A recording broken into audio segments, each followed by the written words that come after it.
Okay, so this is lecture number 6 and the topic is solutions. So before starting, my name is Shubhadeep Mandal and I am a PhD student at Department of Chemistry, IIT Kanpur. Okay, so last lecture আমরা just discuss করছিলাম যে কোন solutions এর যে qualitative properties. So basically চারটি qualitative properties আছে। First one is like relative lowering of vapour pressure, মানে কোনো লিকুইড সলভেন্টের মধ্যে কোনো যদি সলিড নন ভোলাটাইল সলিউট যদি আমরা অ্যাড করি, তাহলে সেই সলিউশনের যে relative lowering of vapour pressure সেটা জাস্ট মোল ফ্র্যাকশন অফ সলিউটের সাথে related. Okay, then so basically relative lowering of vapour pressure মানে হচ্ছে just P10 minus P1 divided by P10, মানে এটা হচ্ছে with respect to P10, right? এটা equal to হবে মোল ফ্র্যাকশন অফ সলিউটের সাথে X2 এর সাথে। ওকে, তো এটা একটা কোয়ালিটেটিভ কারণ এই যে relative lowering of vapour pressure যেটা, সেটা শুধুমাত্র সলিউটের কনসেন্ট্রেশন বা মোল ফ্র্যাকশনের সাথে ডিপেন্ড করছে। মানে কতটা পরিমাণ আমি সলিউট অ্যাড করছি তার উপর ডিপেন্ড করছে, আমি কি সলিউট অ্যাড করছি তা সেই নেচারের উপর ডিপেন্ড করছে না। Okay, then second one is the elevation of boiling point. মানে আমরা যদি লিকুইড সলভেন্টের সাথে কোনো যদি সলিড সলিউট অ্যাড করি, দিয়ে যদি সলিউশনস বানাই, সেই সলিউশনস এর যে ভেপার প্রেসার হবে সেটা তো ডিক্রিজ করছে। এরপর বয়লিং টেম্পারেচার, কোনো একটা সিস্টেমের বয়লিং টেম্পারেচার বলতে আমরা কি বুঝি, আমরা ডিসকাস করছিলাম যে যখন কোনো সিস্টেমের ভেপার প্রেসার, মানে যে টেম্পারেচারে কোনো একটা সিস্টেমের ভেপার প্রেসার তার অ্যাটমসফিয়ারিক প্রেসার বা 1 atm এর সাথে যখন ইকুয়াল হবে, তখন আমরা বলবো যে সেই টেম্পারেচারে, সেই পার্টিকুলার টেম্পারেচারে ওই সিস্টেমটা বয়েল করছে, মানে সেটা হয়ে যাবে সেই সিস্টেমের বয়লিং টেম্পারেচার। ওকে, তো এখন যেহেতু আমরা লিকুইড সলভেন্টের মধ্যে সলিউট অ্যাড করেছি, দিয়ে সলিউশনস বানিয়েছি, বানানোর ফলে ভেপার প্রেসারটা ডিক্রিজ করছে। তো এখন ওই ভেপার প্রেসারকে বাইরের অ্যাটমসফিয়ারিক প্রেসারের সাথে ইকুয়াল করতে হলে অনেক বেশি টেম্পারেচার লাগছে পিওর সলভেন্টের থেকে। ওকে, তো তার জন্য সলিউশনস এর যে বয়লিং পয়েন্ট সেটা পিওর সলভেন্টের যে বয়লিং পয়েন্ট তার থেকে বেশি হয়। ওকে, সো এটা আমরা যদি পিকচারিক্যালি দেখি, সো ওয়াই অ্যাক্সিসে ধরা যাক এটা vapour pressure, okay, and X অ্যাক্সিসে হচ্ছে টেম্পারেচার। ওকে, নাও এটা হচ্ছে, সো এটা হচ্ছে ধরা যাক অ্যাটমসফিয়ার প্রেসার বা 1 atm। সো এটা হচ্ছে 1 atm অ্যাটমসফিয়ারিক প্রেসার বা 1.013 বার। ওকে, নাও এটা হচ্ছে ধরা যাক পিওর সলভেন্টের ভেপার প্রেসার কার্ভ। ওকে, টেম্পারেচারের সাথে, মানে টেম্পারেচারটা ধীরে ধীরে ইনক্রিজ করছি, তো পিওর সলভেন্টের ভেপার প্রেসার কিভাবে ইনক্রিজ হচ্ছে তার curve. And the next one is like এটা হচ্ছে সলিউশনস এর ভেপার প্রেসার কার্ভ। এরকম ভাবে যে নিচে পিওর সলভেন্টের থেকে নিচে কেন হচ্ছে, কারণ আমরা জানি যে পিওর সলভেন্টের সাথে সলিউট অ্যাড করে যদি সলিউশনস বানাই, এই সলিউশনস এর ভেপার প্রেসারটা ডিক্রিজ করে, তাই তো তার জন্য এটা পিওর সলভেন্টের থেকে নিচে আসে, তো টেম্পারেচারের সাথে সাথে এটা ইনক্রিজ করছে। Okay, now so at a pure সলভেন্টের বয়লিং টেম্পারেচার কোনটা হবে, মানে যে পার্টিকুলার পয়েন্টে বা যে পার্টিকুলার টেম্পারেচারে পিওর সলভেন্টের ভেপার প্রেসার অ্যাটমসফিয়ারিক প্রেসারের সাথে ইকুয়াল হয়, তো এই পার্টিকুলার পয়েন্টে পিওর সলভেন্টের যে ভেপার প্রেসার সেটা অ্যাটমসফিয়ারিক প্রেসারের সাথে ইকুয়াল হচ্ছে, তো এটা হয়ে যাবে পিওর সলভেন্টের বয়লিং পয়েন্ট, মানে TB0। ওকে, আর এই পার্টিকুলার পয়েন্টে পিওর সলিউশনস এর যে ভেপার প্রেসার সেটা অ্যাটমসফিয়ারিক প্রেসারের সাথে ইকুয়াল হয়ে যাচ্ছে, তো এই পয়েন্টটা হবে বা এই টেম্পারেচারটা হবে বয়লিং পয়েন্ট অফ সলিউশনস, মানে হচ্ছে TB। ওকে, তো এখন দেখা যাচ্ছে যে টিবিটা গ্রেটার দেন অফ TB0। ওকে, তো এর মধ্যে একটা ডিফারেন্স আছে, তো এই যে ডিফারেন্স এটাকে আমরা বলছি elevation of boiling point. Okay, তো ডেল্টা TB0 সেটা হচ্ছে TB মাইনাস TB0। ওকে, এটাকে আমরা বলছি এলিভেশন অফ বয়েলিং পয়েন্ট। ওকে, নাও এটা হচ্ছে একটা কোয়ালিটেটিভ প্রপার্টি, কারণ এটা সলিউটের নেচারের সাথে ডিপেন্ড করে না, সলিউটের কনসেন্ট্রেশনের সাথে ডিপেন্ড করে। তো বেসিক্যালি এটা যদি আমরা ডিরাইভ করি, তো আমি এটা ডিরাইভ করছি না, ফর ডাইলিউট সলিউশন এটা ডিরাইভ করা যায়। তো এটা যদি ডিরাইভ করি রিগোরাসলি, তাহলে আমরা দেখতে পাবো এই যে এলিভেশন অফ বয়েলিং পয়েন্ট মানে যে ডেল্টা টিবি0, সেটা প্রপোর্শনাল হবে মোলাল কনসেন্ট্রেশনের সাথে, মানে মোলালিটির সাথে, মোলাল কনসেন্ট্রেশন অফ সলিউটের সাথে, মানে স্মল এম। মোলালিটিকে আমরা স্মল এম দিয়ে ডিফাইন করি, তাই তো? তো এটা আমরা দেখতে পাবো, মানে যেটা মোলালিটির সাথে প্রপোর্শনাল হচ্ছে। তো এটা যদি আমরা ইকুয়ালিতে কনভার্ট করি, তো ডেল্টা টিবি0 সেটা হয়ে যাবে সাম কনস্ট্যান্ট কেবি টাইমস এম। ওকে, তো এই ইকুয়েশনটা আমরা পেয়ে যাব।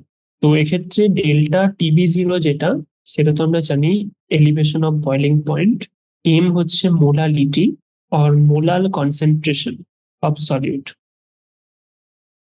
এবং কেবি হচ্ছে একটা কনস্ট্যান্ট, যেটাকে আমরা বলি যে বয়েলিং পয়েন্ট এলিভেশন কনস্ট্যান্ট বা ইবিউলোস্কোপিক কনস্ট্যান্ট। এটাকে আমরা বলি boiling point elevation constant or ibudoscopic constant, EBULIOSCOPIC,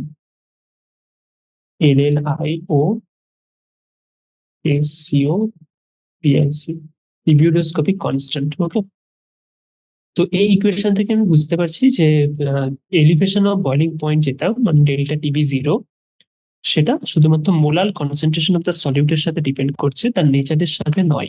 তার জন্য এটা একটা কোয়ালিটেটিভ প্রপার্টি। ওকে,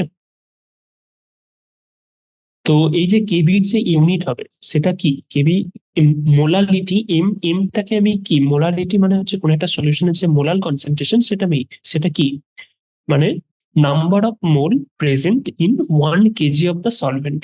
ওকে, সেটা আমরা ফার্স্ট ক্লাসে ডিসকাস করেছি। সো মোলালিটি মানে হচ্ছে number of moles of solute present in 1 kg or 1000 gram of solvent. Okay, সেটা হয়ে যাবে সেই সলিউশনের মোলাল কনসেন্ট্রেশন বা মোলালিটি। তো এই ইকুয়েশন থেকে ডেল্টা টিবি0 equal to K B times M, এটা থেকে এম ইকুয়াল টু কি হবে, ডেল্টা টিবি0 divided by K B, right? Sorry, K B equal to, সেটা হয়ে যাবে ডেল্টা টিবি0 ডিভাইডেড বাই এম। ওকে, তো কেবির যে ইউনিট, ইবিউলোস্কোপিক কনস্ট্যান্টের যে ইউনিট, সেটাকে আমরা এই ইকুয়েশন থেকে ডিফাইন করতে পারবো। ইউনিট অফ কেবি কি হবে, ডেল্টা টিবি0 মানে কি, এটা একটা টেম্পারেচার ডিফারেন্স। তো টেম্পারেচার ডিফারেন্সকে আমি কেলভিন ইউনিটে ডিটারমিন করতে পারবো, লেটস সে ডিফাইন করতে পারবো। ওকে, সো এটা হয়ে যাবে কেলভিন। আর মোলালিটির যে ইউনিট সেটা কি, মোল পার কেজি, মানে number of moles of solute present in 1 kg of the solvent, মানে এটা হয়ে যাবে মোল পার কেজি। তো K divided by mole K G inverse, তাই তো? তো এটা কি হয়ে যাবে, kelvin times K G times mole inverse. Okay, তো এটা হয়ে যাবে ইবিউলোস্কোপিক কনস্ট্যান্ট বা বয়েলিং পয়েন্ট এলিভেশন কনস্ট্যান্টের কেবির ইউনিট। ওকে, না আবার এই ইকুয়েশন থেকে, সো বেসিক্যালি আমাদের মেন পারপাস হচ্ছে এই কোয়ালিটেটিভ প্রপার্টিজ কে ইউজ করে, তার ভ্যালুকে ইউজ করে কোন একটা আননোন সলিউটের মোলার মাসকে ডিটারমাইন করা। Okay, so molar mass M will be equal to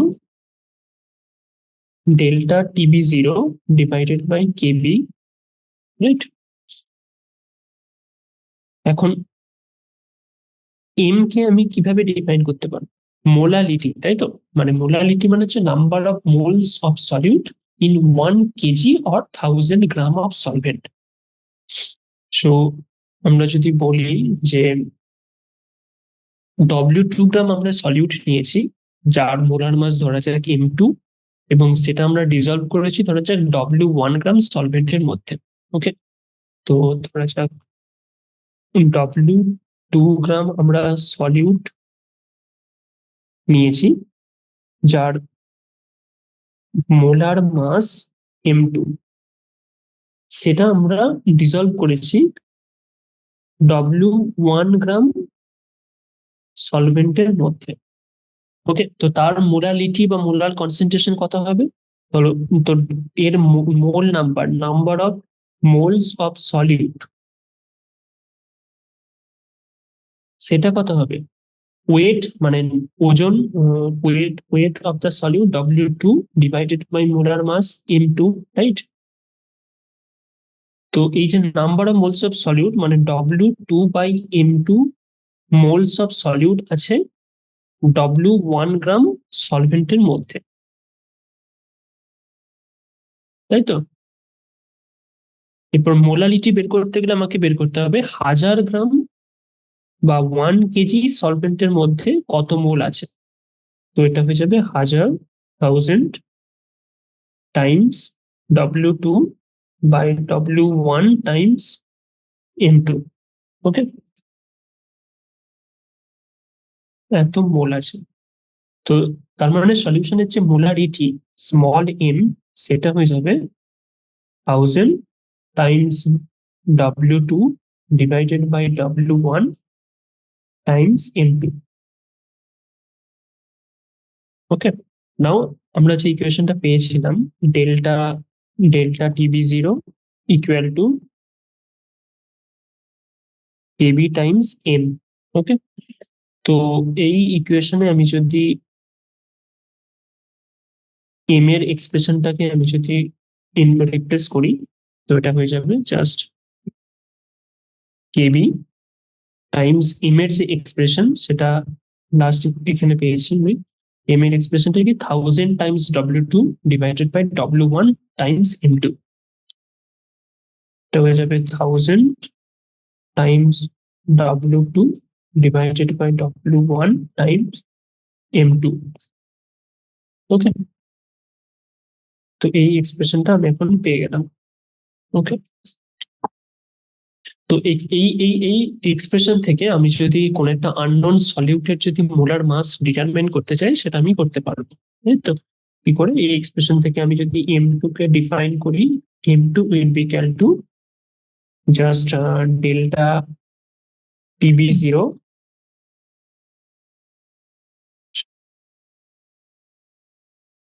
M2 will be equal to 1000 times KB times W2 divided by delta TB0 times W1, right? তো এটা হয়ে যাবে এখন M2 এক্সপ্রেশন।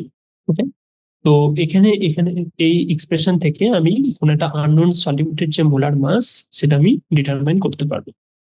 তো তার জন্য আমাকে কি কি জানতে হবে? আমি যদি জানি যে কতটা ওয়েট মানে W2 ওয়েটের আমি সলিউট অ্যাড করেছি, W2 এর ভ্যালু যদি জানি, কতটা সলভেন্টের মধ্যে কত ওয়েটের সলভেন্টের মধ্যে অ্যাড করেছে মানে W1 এর ভ্যালু আমরা যদি জানি, ইবিউডোস্কোপিক কনস্ট্যান্ট বা কেবল ভ্যালু যদি আমি জানি, এবং যদি এলিভেশন অফ বয়লিং পয়েন্ট মানে কতটা বয়লিং পয়েন্টের টেম্পারেচারে কতটা ডিফারেন্স হলো সলিউট অ্যাড করার ফলে, সেটার তার ভ্যালু যদি আমি জানি, তো সেখান থেকে এই ভ্যালুগুলো পুট করে আমি আননোন সলিউটের যে মোলার মাস সেটা আমি ডিটারমাইন করতে পারবো। ওকে, তো আমরা যদি কোনো একটা নিউমেরিক এক্সাম্পল দেখি, ধরা যাক এখানে বলেছে যে the boiling point of benzene is 353.23 kelvin.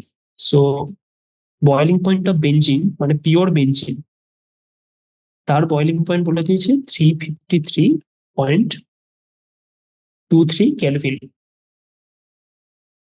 এখন আমরা বলছি when 1.80 gram of non volatile solute was dissolved, মানে সলিউট কতটা পরিমাণ আমি ডিজলভ করছি W2, সেটা হয়ে যাচ্ছে 1.80 গ্রাম।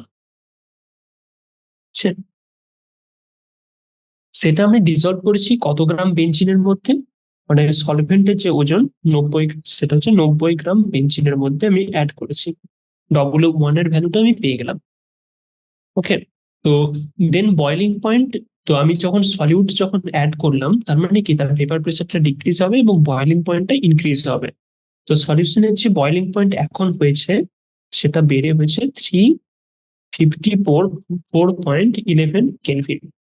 ওকে, তো আমাকে এই যে সলিউট যে অ্যাড করলাম তার মোলার মাস M2 আমাকে বের করতে হবে। ওকে, তো এক্ষেত্রে যে ইমিউনোস্কোপিক কনস্ট্যান্টের ভ্যালু কেবির ভ্যালুটা আমাকে দিয়ে দিয়েছে, সেটা হচ্ছে 2.53 kelvin KG mole inverse. Okay, তো আমি জাস্ট এই ইকুয়েশনটা জাস্ট এই এক্সপ্রেশনটা আমি ইউজ করে আমি মোলার মাস ডিটারমাইন করতে পারবো। তো কি হবে, M2 will be equal to 1000 times KB times W2 divided by delta TB0 times W1, সেটা জাস্ট হবে 1000 টাইমস কেবি, কেবির ভ্যালু হচ্ছে 2.53 টাইমস W2 মানে হচ্ছে কত গ্রাম ওজনের আমি সলিউট অ্যাড করেছি, সেটা হচ্ছে 1.80 গ্রাম, ডিভাইডেড বাই ডেল্টা TB0 মানে টিবি মাইনাস TB0, তাই তো, মানে 354.11 মাইনাস 353.23 টাইমস W1 মানে হচ্ছে 90 গ্রাম। ওকে, তো এটা যদি আমি সলভ করি আমি পাবো যে 58 গ্রাম মোল ইনভার্স। ওকে, তো এই যে আননোন সলিউটের যে মোলার মাস সেটা হয়ে যাবে জাস্ট 58 গ্রাম পার মোল। ওকে, তো এভাবে আমরা জাস্ট কোন একটা সলিউটের মোলার মাস ডিটারমাইন করতে পারবো। আবার আমাকে যদি জাস্ট কোন একটা সলিউশনের যদি মোলালিটি দিয়ে থাকে এবং সেই সলিউশনের যদি ইমিউনোস্কোপিক কনস্ট্যান্টের ভ্যালু দিয়ে থাকে, তাহলে আমি সেই সলিউশনের ক্ষেত্রে যে বয়লিং পয়েন্ট কতটা ইনক্রিজ হলো সেটা আমি বের করতে পারবো। কি করে, তো আর একটা এক্সাম্পল দেখা যাক। সো বলেছে যে 18 গ্রাম গ্লুকোজ, ওকে 18 গ্রাম গ্লুকোজ ডিজলভ করা হয়েছে 1 কেজি ওয়াটারে। ওকে, তো তার যে তো বেসিক্যালি 18 গ্রাম গ্লুকোজ ডিজলভ করা হয়েছে 1 কেজি ওয়াটারে। ওকে, তো তার কেবির ভ্যালু বলে দিয়েছে, সলিউশনের কেবির ভ্যালু বলে দিয়েছে 0.52 kelvin KG mole inverse. Okay, now at what temperature will water boil at 1.013 bar? ওকে, কোন টেম্পারেচারে এই সলিউশনটা বয়েল করবে, তার যে বয়লিং সলিউশনের যে বয়লিং টেম্পারেচার সেটা আমাকে বের করতে হবে, মানে টিবির ভ্যালুটা আমাকে বের করতে হবে, তাই তো। তো আমাকে বলেছে যে 18 গ্রাম গ্লুকোজ এবং তার মানে কি W2 আমাকে বলে দিয়েছে 18 গ্রাম, গ্লুকোজটা হচ্ছে এখানে সলিউট। তো গ্লুকোজের মোলার মাস আমি ক্যালকুলেট করতে পারবো তার ইকুয়েশন, তার গ্লুকোজের যে ফর্মুলা সেখান থেকে, মানে C6H12O6 থেকে। ওকে, তো তার মোলার মাস হয়ে যাবে জাস্ট 180 গ্রাম পার মোল। এরপর কত মোল সলিউট আমি অ্যাড করছি সেটা কি করে পাবো, N2 নাম্বার অফ মোল, সেটা কি হবে W2 ডিভাইডেড বাই M2। ওকে, তার মানে কি 18 ডিভাইডেড বাই 180, সেটা হয়ে যাবে জাস্ট 0.1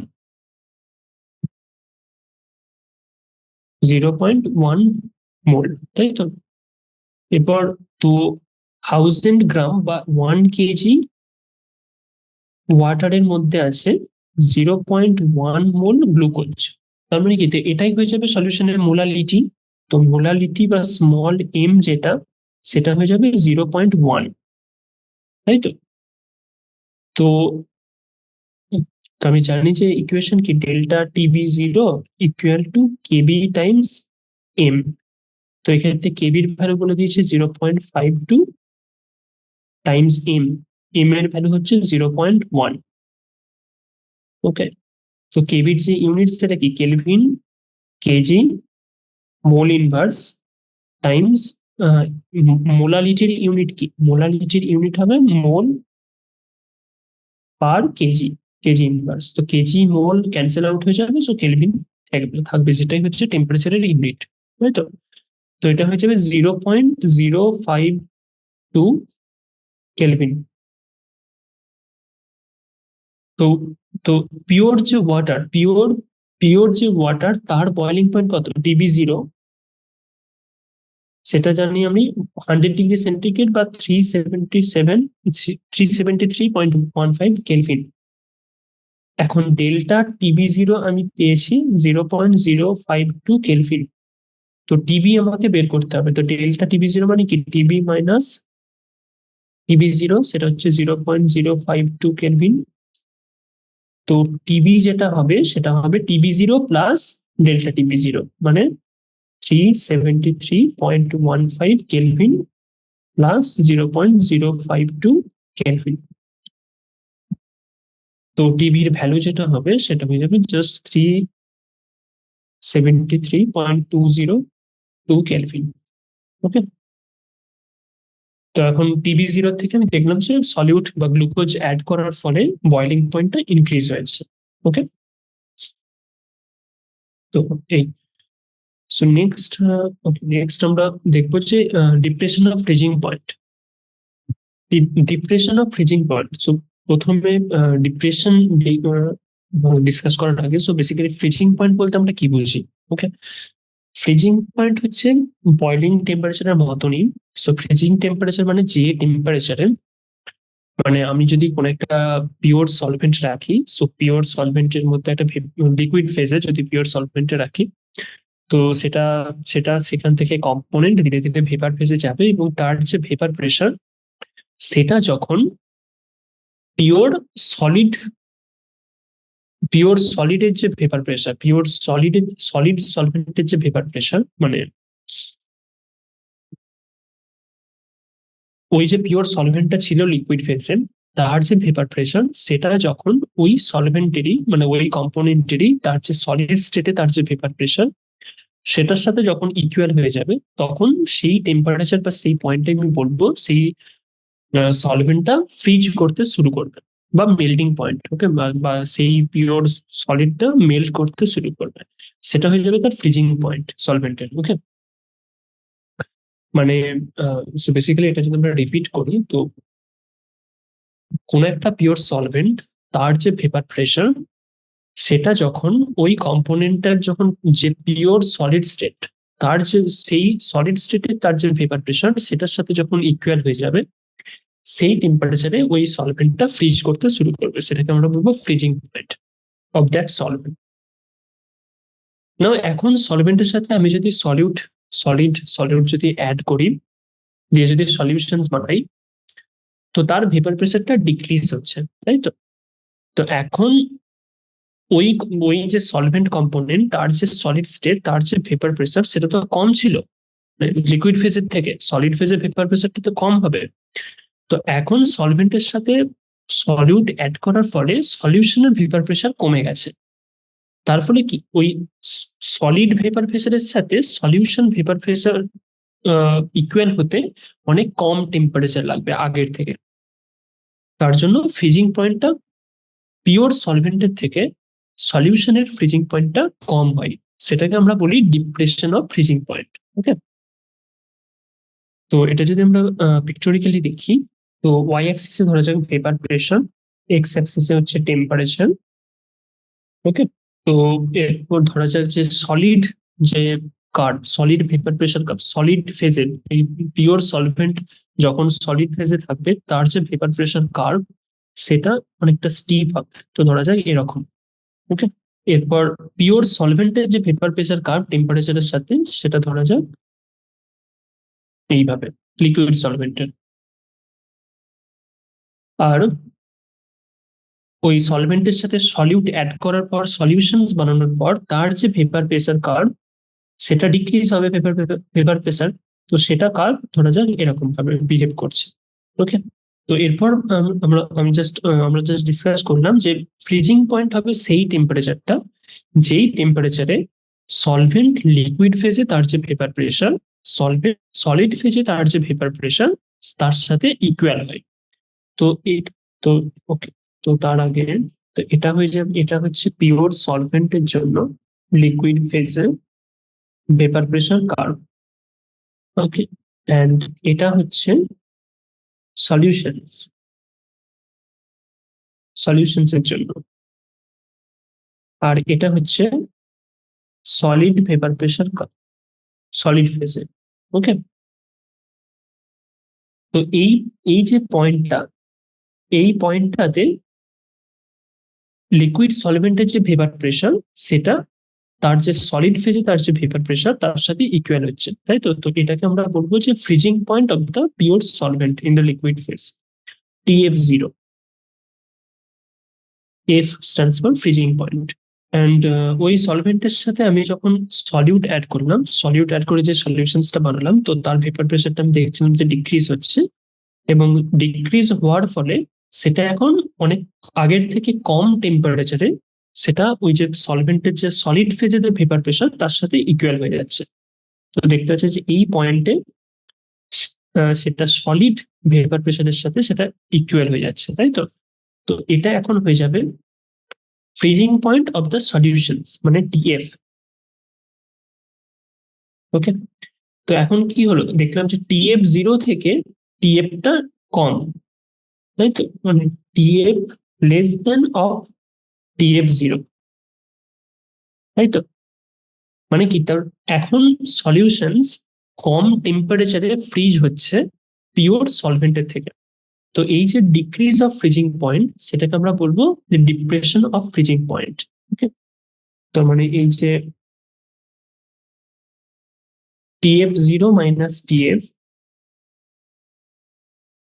সেটাকে আমরা বলি ডেল্টা TF0, সেটা হয়ে যাবে depression of freezing. Okay, delta TF0। তো এটা একটা কলিগেটিভ প্রপার্টিজ, এবং এটা এটা এটাও হচ্ছে মোলালিটির সাথে, মোলাল কনসেন্ট্রেশনের সাথে related, like the elevation of boiling point. Okay, তো এটা হচ্ছে কনসেন্ট্রেশনের উপর ডিপেন্ড করে, কি সলিউট আমি অ্যাড করছি তার উপর নয়। তো এই যে ডিপ্রেশন অফ ফ্রিজিং পয়েন্ট মানে ডেল্টা TF0, সেটা কি TF0 মাইনাস TF, তাই তো। তো এটাকে আমরা বলি ডিপ্রেশন অফ ফ্রিজিং পয়েন্ট। তো এটাও যদি আমরা ডাইলিউট সলিউশনের জন্য ডিরাইভ করি, তো আমরা দেখতে পাবো যে এই যে ডেল্টা TF0 সেটা প্রপোর্শনালিটি হবে molal concentration of the solute M এর সাথে। Okay, molal concentration. তো এটাকে যদি আমরা ইকুয়ালিটিতে কনভার্ট করি সিমিলারলি, তো delta TF0 will be equal to some KF times M। ওকে,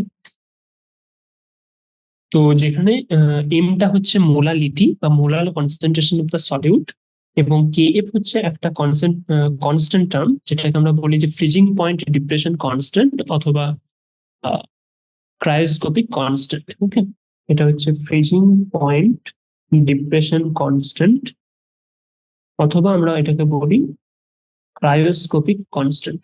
ওকে, তো সো এলিভেশন অফ বয়লিং পয়েন্টের মতনই আমরা জাস্ট কি এখান থেকেও KF এর ইউনিটকে আমি ডিটারমাইন করতে পারবো। সো KF হবে basically delta TF0 divided by M, right. তো ইউনিট অফ KF যেটা হবে সেটা হয়ে যাবে just kelvin times K G mole inverse. Okay, now same আমরা মোলালিটিকে আমরা আগে যেরকম ডিফাইন করেছিলাম, সো কোন একটা সলিউশনের মোলালিটি যেটা, সেটা কি হয়ে যাবে W2, মোলালিটিকে আমরা যেটা ডিফাইন করেছিলাম আগে, 1000 times W2 divided by W1 times M2। Okay, M2। তো এটা হয়ে যাবে মোলালিটি। সেটা যদি আমরা আবার এই ইকুয়েশনে যদি পুট করে দিই, এই ইকুয়েশনে, সেখান থেকে আমি ডেল্টা TF0 একটা ওভারঅল এক্সপ্রেশন পেয়ে যাবো। তো এটাকে আমরা বলি basically delta TF। So delta TF will be equal to KF times W2 times 1000 divided by W1 times M2.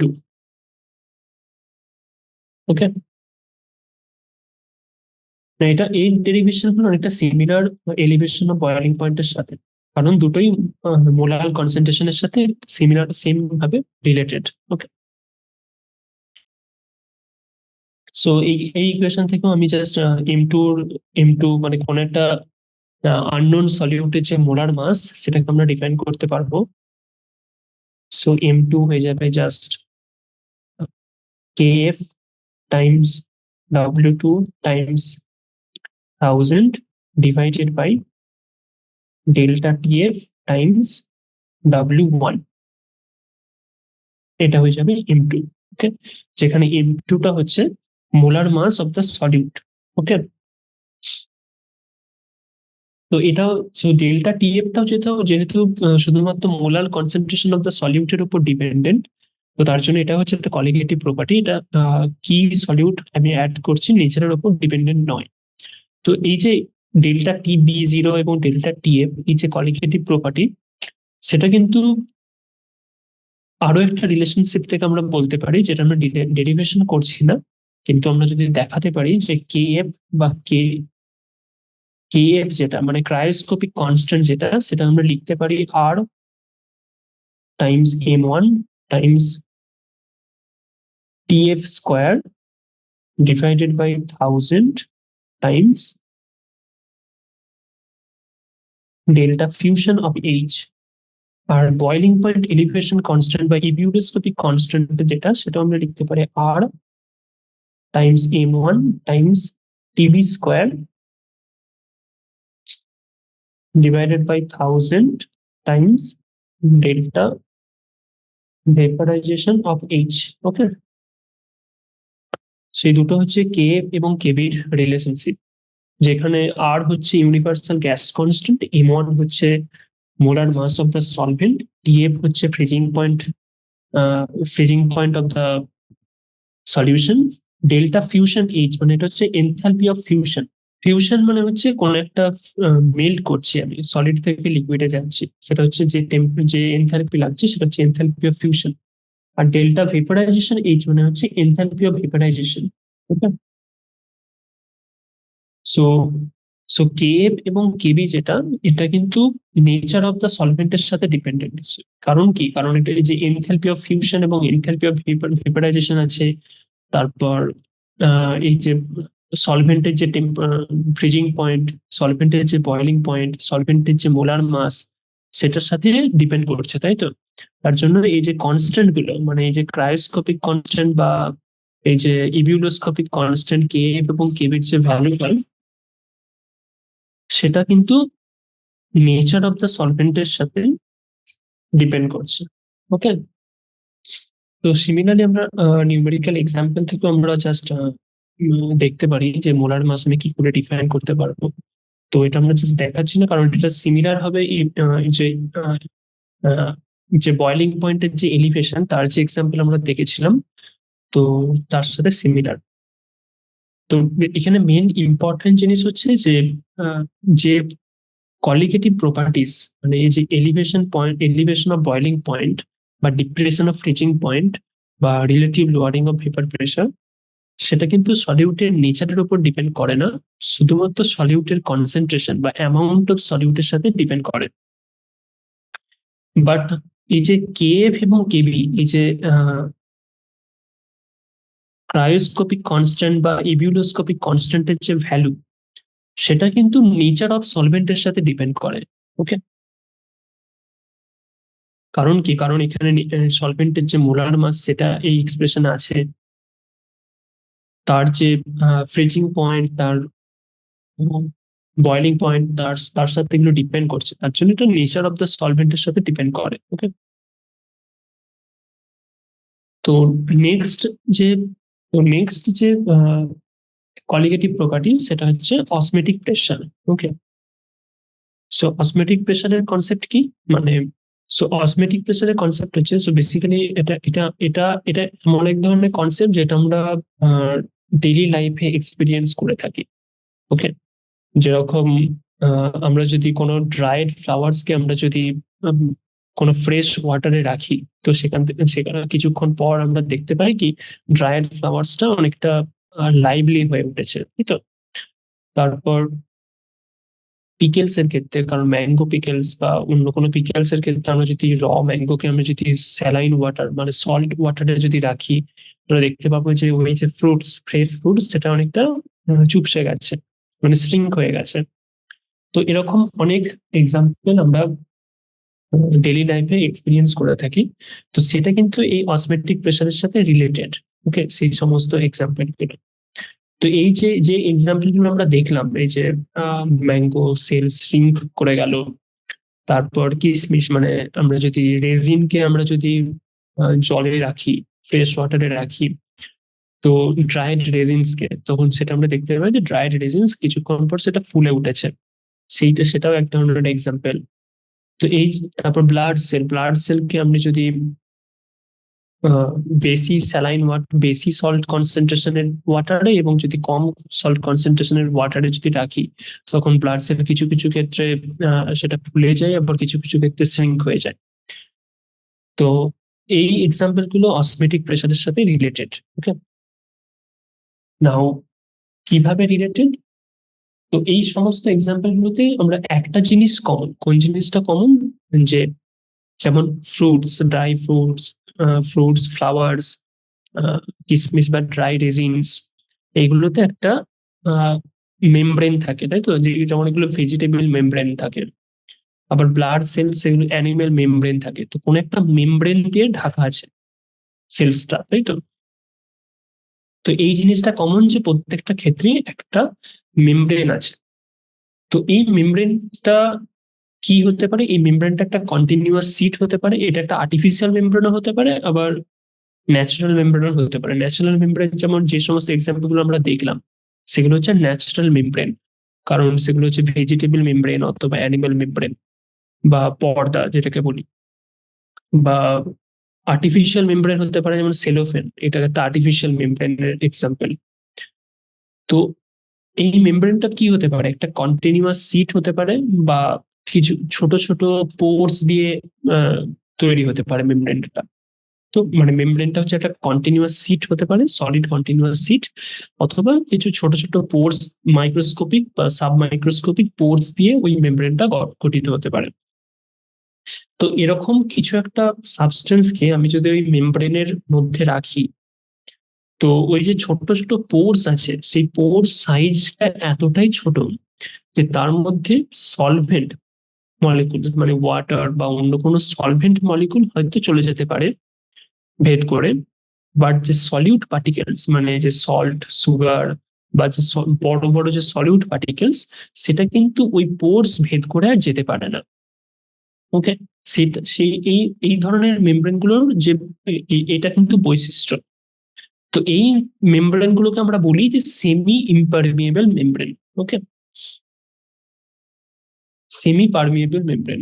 So basically semi permeable মেমব্রেনটা হচ্ছে এমন ধরনের মেমব্রেন যেগুলো অনেকগুলো তো সাব মাইক্রোস্কোপিক পোর্স থাকে। তো সেই পোর্স এর মধ্যে দিয়ে কি হয়, ছোট সলভেন্ট মলিকুল হয়তো ভেদ করে চলে যেতে পারে, বাট বড় যে সলিউট পার্টিকেল সেগুলো আর ভেদ করে যেতে পারে না। তো এটা কি করছে, এটা এক ধরনের জিনিসকে সহজেই পার করিয়ে দিচ্ছে, বাট আরেক ধরনের জিনিসকে এটা আটকে দিচ্ছে, এই ধরনের মেমব্রেন। তো তার জন্য এটাকে আমরা বলি সেমি সেমি পারমিয়েবল, মানে সবাইকে এটা পারমিট করছে না, কিছু কিছু জিনিসকে এটা পারমিট করছে, কিছু কিছু জিনিসকে এটা পারমিট করছে না। তার জন্য এটাকে আমরা বলি সেমি পারমিয়েবল মেমব্রেন। তো এটা কি হতে পারে, এটা ন্যাচারাল মেমব্রেনও হতে পারে, আবার আর্টিফিশিয়াল মেমব্রেনও হতে পারে। তো এটা ন্যাচারাল মেমব্রেনও হতে পারে, আর্টিফিশিয়াল মেমব্রেনও হতে পারে। ওকে, তো ন্যাচারাল মেমব্রেন যেরকম ভেজিটেবল মেমব্রেন বা অ্যানিমাল মেমব্রেন, বা আর্টিফিশিয়াল মেমব্রেনের মধ্যে সেলোফেন ইত্যাদি। ওকে, তো এই সেমি পারমিয়েবল মেমব্রেনের মধ্যে যদি আমি কোনো সলিউশনস কে রাখি কোনো একটা সলভেন্টের মধ্যে, তো সলভেন্ট মলিকুল লো কনসেন্ট্রেশন থেকে হাই কনসেন্ট্রেশন সলিউশনের দিকে চলে যায়। ওকে, যেমন আমরা যদি পিকটোরিক্যালি দেখি, তো ধরা যাক এটা একটা আমরা বিকার নিয়েছি, ধরা যাক এটা একটা বিকার নিয়েছি, এবং এই বিকারের মধ্যে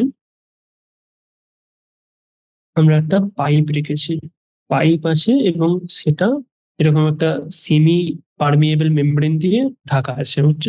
ওকে, তো তো এটা হচ্ছে সলিউশনস, এটা হচ্ছে সলিউশনস, আর এটা হচ্ছে লিকুইড সলভেন্ট। ওকে, এটা হচ্ছে সলভেন্ট, এটা হচ্ছে সলিউশনস। সলিউশনস মানে কি, সলভেন্ট মানে যেখানে শুধুমাত্র পিওর সলভেন্ট আছে আর কোনো সলিউট পার্টিকেল নেই। সলিউশনস মানে কি, যেখানে সলভেন্টের সাথে কোনো একটা সলিউট পার্টিকেল আমি অ্যাড করে দিয়েছি, মানে কি যার সলিউটের কনসেন্ট্রেশনটা বেশি, সেটা হচ্ছে সলিউশনস। কারণ সলভেন্টের মধ্যে তো কোনো সলিউট নেই, তাই সলিউটের কনসেন্ট্রেশন 0। তো এটা একটা ঢাকা আছে সেমি পারমিয়েবল মেমব্রেন দিয়ে। তো এটা হচ্ছে সেমি পারমিয়েবল মেমব্রেন।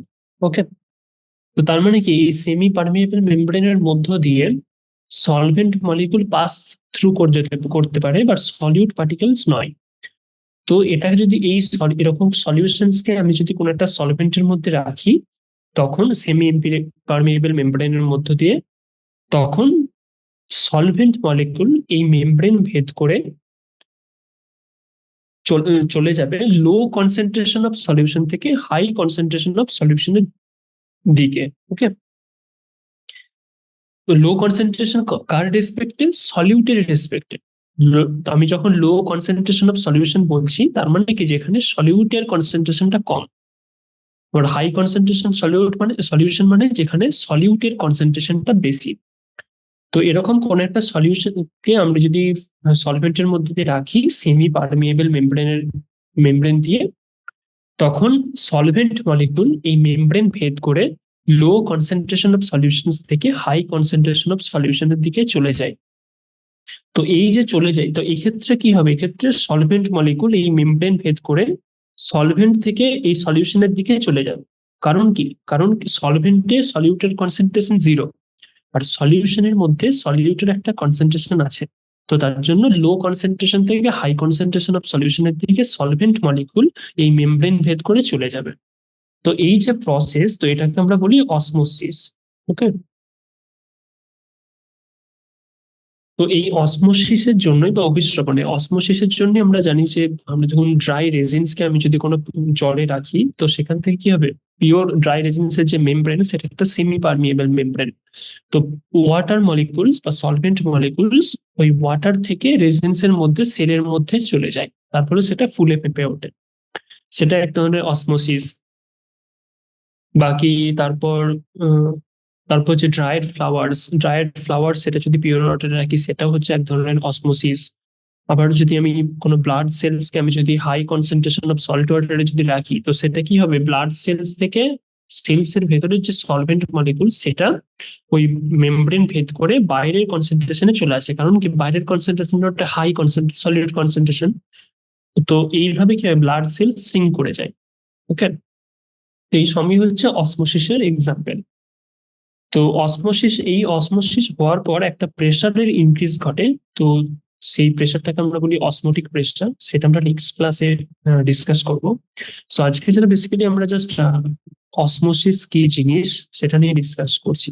ওকে, সেগুলো হচ্ছে অসমোসিসের এক্সাম্পল। তো অসমোসিস বা অসমোটিক প্রেসার সেটা হচ্ছে একটা কোয়ালিটেটিভ প্রপার্টি, সেটা আমরা ডিসকাস করবো নেক্সট ক্লাসে, যে কিভাবে সেটাকে আমরা ডিরাইভ করতে পারবো অসমোটিক প্রেসার কে এবং অসমোটিক প্রেসার কি জিনিস। ওকে,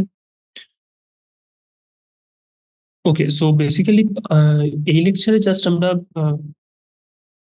যে মানে relative lowering of vapour pressure ছাড়া যে আরো দুটো যে কোয়ালিটেটিভ প্রপার্টিজ, যেরকম